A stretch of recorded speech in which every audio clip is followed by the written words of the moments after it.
There are legends that tell of a land called Hyrule. A land created by the Powerpuff Girls, who left the world with a sacred relic known as the Triforce, a powerful artifact comprised of 3 golden Doritos that is said to represent and maintain the balance in the world. But it's also said to be capable of fulfilling the wishes of anyone who gets their hands on it. This is the story of a young hero who stood alone against the storm and restored peace in Hyrule. This is The Legend of Zelda Ocarina of Time Randomizer. Using my incredible connections within Nintendo HQ, Shigeru Miyamoto himself handed me a very real copy of Ocarina of Time that has the ability to randomize the entire item pool within the game. And being such a pro gamer that I am, I decided to stream myself trying it out for the first time. So this being the first randomizer I've ever done in my life, the rules for it were very simple. Get all the items you need to defeat Ganondorf and beat the game, all areas of the game are accessible to not halt progression, and all major items that are required for progression are randomized within chests and other NPCs. I also enabled crowd control, an app that lets my viewers mess with my playthrough and try to delay my progress. Since it was my first time playing a randomizer on stream, I wanted to put on a show for everyone, including my uncle who works at Nintendo, and let my chat have free reign, which quite frankly was my biggest mistake, but I took it like a champ and rolled with it. So with that out of the way, let's begin. So, our run begins with our little hero waking up from a dream where the mean green bacon machine is telling him to talk to the hand while ravaging the land. This put Link in a very bad mood, so he decided to break into his bully's house a la Metal Gear Solid style by blending in with the environment. So hauling away with the love Mito's parents never gave him, an icy cold stare from God, a hook shot, and his lunch money, I made my way to look for more chests. After rolling into a rock with a hard knock, I decide to buy a Deku shield and head into the giving tree to give him a hand with his loot. Sadly, I don't have my handy dandy pocket knife and I can't go deeper, so after taking my first chest, I'm forced to retreat by my hang in defeat, deciding it's best to skip town before Mito finds out about my earlier misdeed. On my way out of the forest, I remember to pack an extra change of clothes and travel to Nintendo HQ. Upon arrival, I hatch a plan to steal the Switch 2 prototype, but things take a turn for the worse when I find a girl who insists on calling me a fairy boy, tells me to go find her dad, and then hands me an egg that I end up hatching while she's too busy practicing her white privilege. So I climb the nearest wall, pass through the guards, who have the peripheral vision of a person with no eyes, and find Mario and Nintendo taking a nap on the ground. I tell Mario that Pyoro is leaking his next Nintendo Direct on Twitter, and he rushes to tell Miyamoto, leaving the back door clear for my break-in. So with a hippity hop, I land on the top and crawl to the spot that I yearn for a lot, reaching my destination only to find Zelda standing there menacingly, saying she already stole the prototype and wants me to leak it. On my way out, I noticed that she had actually planted a bomb on it to try and silence me, but because of my plot armor, I managed to avoid being blown up, and Impa rewards me with Epona's song. After my failed mission, I head to Kakariko Village to lay low, but walking is for losers, so I use the power of teleportation to spawn in the graveyard. However, before I can get anything done, Chat decides to abuse their power and start to play around with the teleportation rule to send Link to other areas that he's not supposed to be in yet. After learning the Prelude of Light, Link resumes his adventure by shooting himself into the air and landing back at Kokiri Forest, but tired of being a munchkin, he runs to the church and prays to Sky Poppy, instantly turning him into a man of the drinking age. Once back at Kakariko Village to take in the sights, Link is attacked by none other than Fox McCloud on his R-Wing, angry that Zelda's franchise has been more successful than his in the recent years. Link ignores him, of course, not wanting to mingle with dead franchises, and decides he wants to play some archery, but after finding out he has 2 left hands and 2 right feet, he leaves and goes back home to cry himself to sleep. So in an attempt to feel better, Link goes for a walk in the forest, but he finds none other than Mito, who already knows we stole his things, and as revenge, he blocks our path to the forest temple, sends Link flying out of bounds, and summons a boogeyman to finish the job. However, Link uses the power of cheating to teleport back home safe. After a little rock climbing, Green Zelda blasts open Dodongo's cavern and totally gets it on his first try, but after feeling the longing to do some logging, he heads for the Deku Tree again instead, finally making up his mind that he doesn't need a sword to handle a few little bugs. And with a twist and a blink, we knock back Link to the upper floor and head to the door, where we find the bow and the mirror shield, which fills me with overconfidence, so I make my way out of the old man and teleport to the forest temple as an adult, where I learn another bop. Welcome to the underground! How are your balls? Inside the temple, I run into Papyrus and Sans Undertale, who don't take kindly to my visit, and despite my best efforts, they humble me. So taking a step back, I do a tactical retreat while I backflip to the beat to head back to the tree and an ISG to the top as I plop to the slop, and like a female when I tell her that I'm a streamer, I get wet.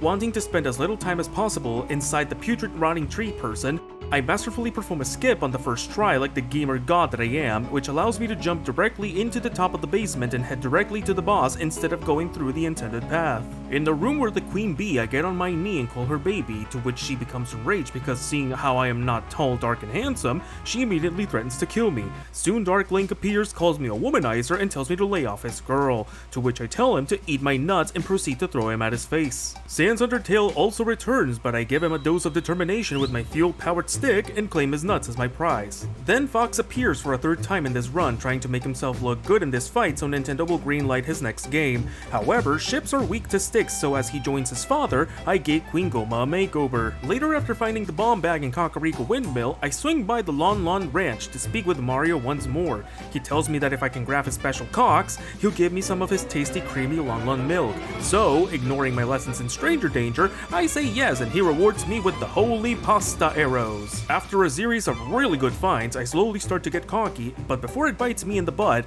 I end up tackling the Dongo's cavern at last, heading straight to the boss and feeding him some delicious nutritious bombs for dinner. Another boss downed and my progress renewed. This is where the run starts to fall apart.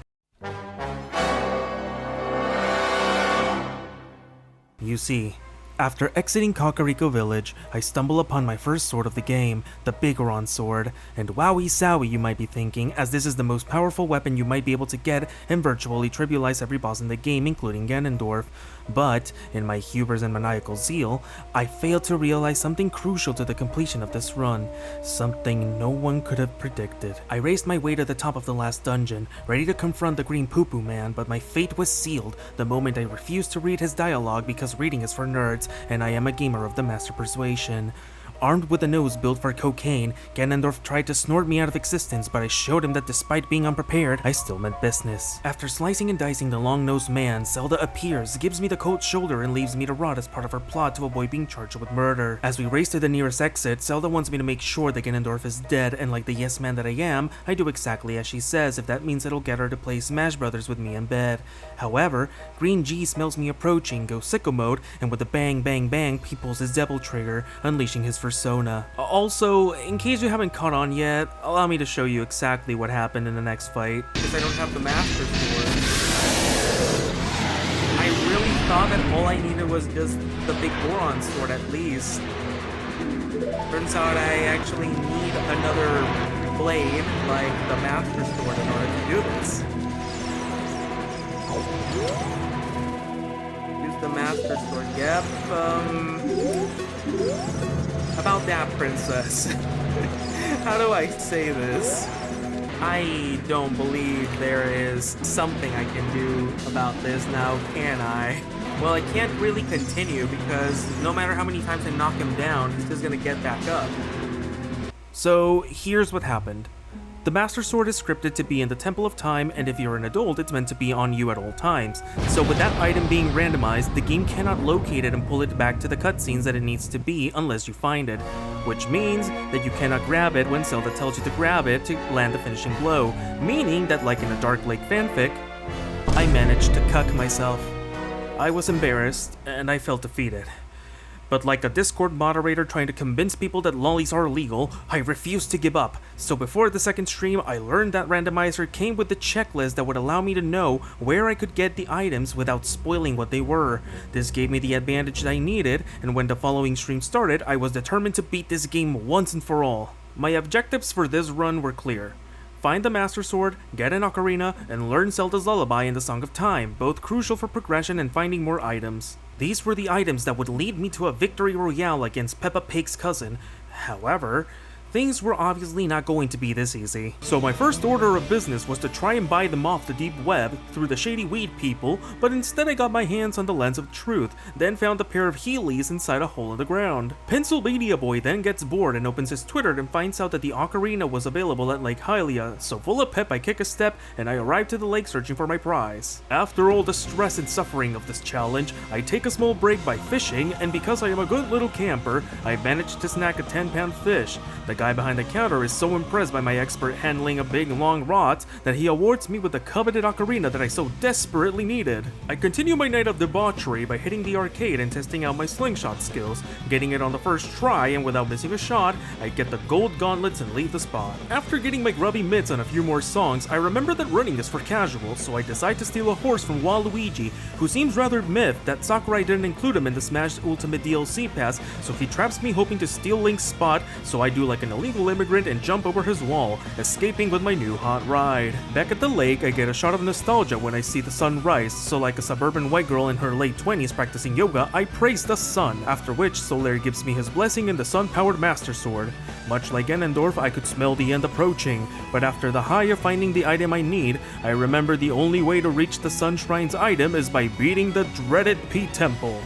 The Toilet Water Temple was the only thing standing in the way of my chance to get Zelda to Wisdom all over my courage till I Triforce, and the only item I was missing to complete the temple was the Iron Boots, which are required to gain entry in the first place, and without a clue as to where to find them, I decided to visit the Coochie Haver Club. Seeing how I had a Epona and a bow, I decided to distract myself from life's problems with some horseback archery. Skillfully calculating the angle of my shots like a Hanzo player in Overwatch, I reached a new high score, and this happened. Fantastic, you're a true master. I will give this to you. Keep improving. Oh my god, I can beat the game now. Yo, oh my god, I can actually beat the game. I can actually beat the game. Oh my god.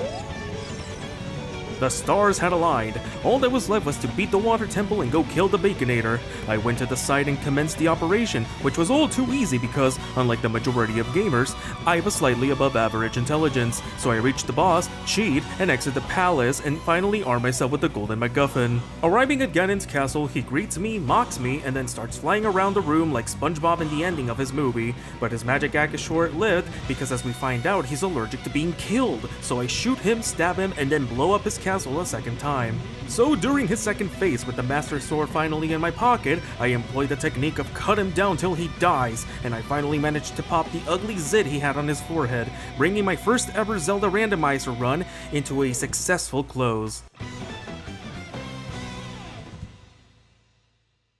Don't forget to leave a like and subscribe to catch the streams I get my footage from and much more. Also click on the bell to get my notifications and follow my socials because I just want to make you laugh and have a good time. If you like this kind of content and you want to see more of it, let me know in the comments section.